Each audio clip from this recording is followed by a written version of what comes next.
Michel de Montaigne and Humanism by John Vespasian. Michel de Montaigne, 1533 to 1592, is the archetypical writer from the Renaissance, the archetypical example of humanism. Nowadays, his ideas are almost forgotten. They are no longer taught in today's education system. The study of classical Greek and Roman history, philosophy, and literature are no longer a priority. What is humanism? The concept is related to humanity in the sense of ethical values, but it possesses a larger meaning. When we talk about humanism, we mean classical learning, that is, the study of Greek and Roman antiquity. Montaigne devoted 20 years of his life to studying and writing about Greek and Roman antiquity with the objective of drawing practical lessons. He was looking for hands-on advice to solve his own problems and drew inspiration from ancient sources.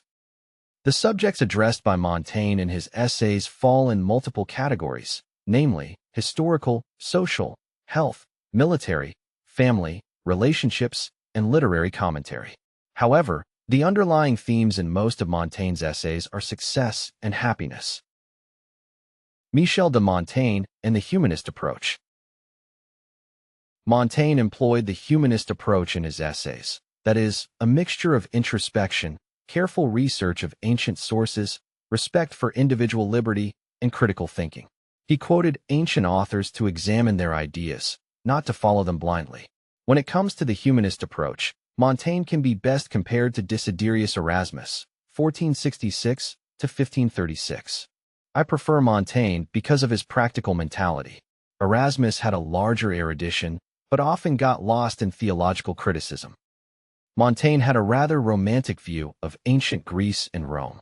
He knew in depth the works of Seneca, 4 to 65 AD, Plutarch, 46 to 120 AD, and Cicero, 106 to 43 BC, but rarely took notice of the higher standard of living in the 16th century compared to antiquity. He also had a tendency to exaggerate the social and political problems in the 16th century compared to antiquity.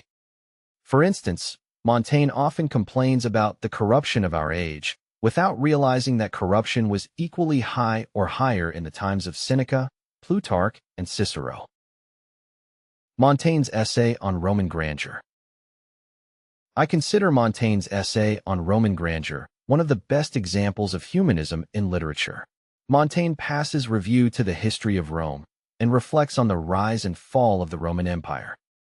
I find this essay remarkable because it is drawing conclusions applicable to all societies in all centuries. Montaigne praises the republican ideals, military discipline, and governance in ancient Rome, emphasizing the advantages of political unity in a vast territory. At the height of the Roman Empire, a citizen could move without encumbrance from Spain to Turkey and make business under the same legal system.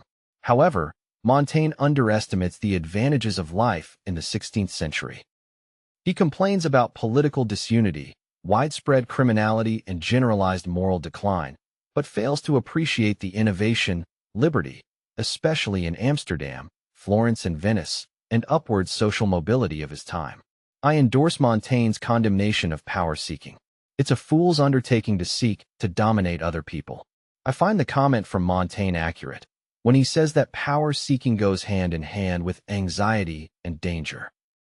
Montaigne fails to realize that he is contradicting himself.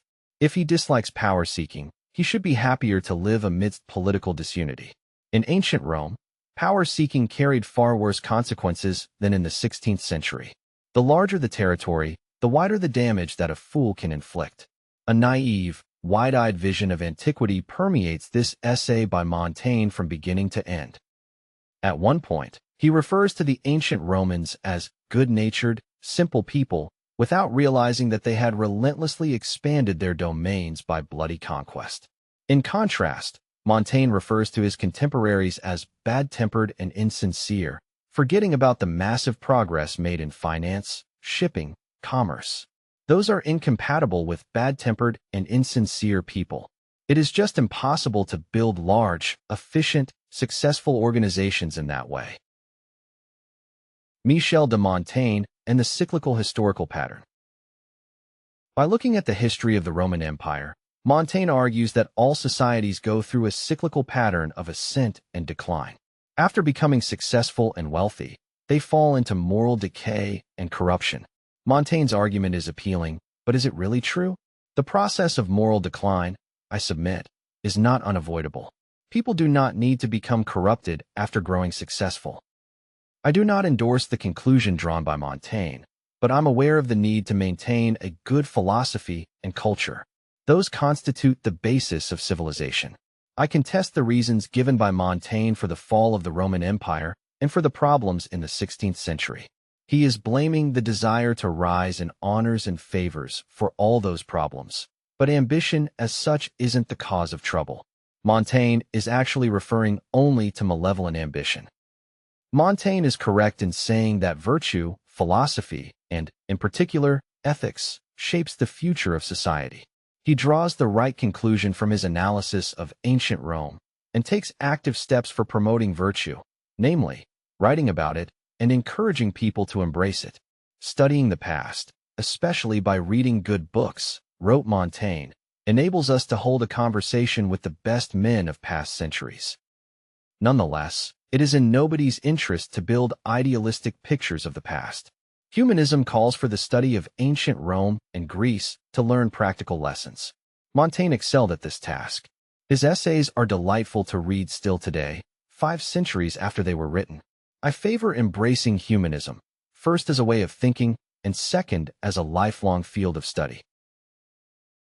If you are interested in applying rational philosophy in all sorts of situations, I recommend my book, Rational Living, Rational Working. For more information, go to johnvespasian.com.